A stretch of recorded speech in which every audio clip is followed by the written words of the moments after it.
நாம் மனதில் ஆழமாக பதிய வேண்டிய, இந்த விழாவின் மூலமாக நாம் எடுத்து செல்ல வேண்டிய இரண்டு விஷயங்கள். ஒன்று, நம்முடைய குழந்தைகளுக்காக வேண்டி நாம் துஆ செய்ய வேண்டும். இரண்டாவது, அவர்களை எந்த நேரத்திலும் சபிக்க கூடாது, திட்டக்கூடாது. இந்த இரண்டை நீங்கள் நாம் இங்கிருந்து எடுத்து சென்றாலே வாழ்க்கையினுடைய எல்லா செயல்களையும் வரக்கத்துகளையும் நாம் பெற்றுக்கொள்ள முடியும். காரணம் என்னவென்று சொன்னால், காலத்தினுடைய போக்கிலே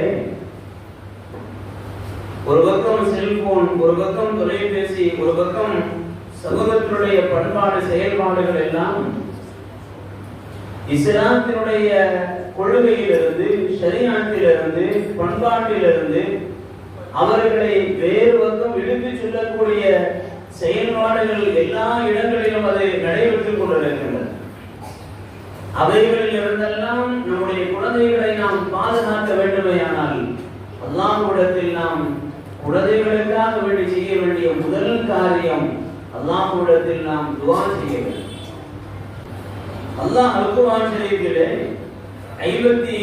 25வது அத்தியாயத்தினுடைய 74வது வசனம், வல்லதீன யகூலூன ரப்பனா ஹப் லனா மின் அஸ்வாஜினா வ ذُرِّيَّاتِنَا قُرَّةَ أَعْيُنٍ وَاجْعَلْنَا لِلْمُتَّقِينَ إِمَامًا.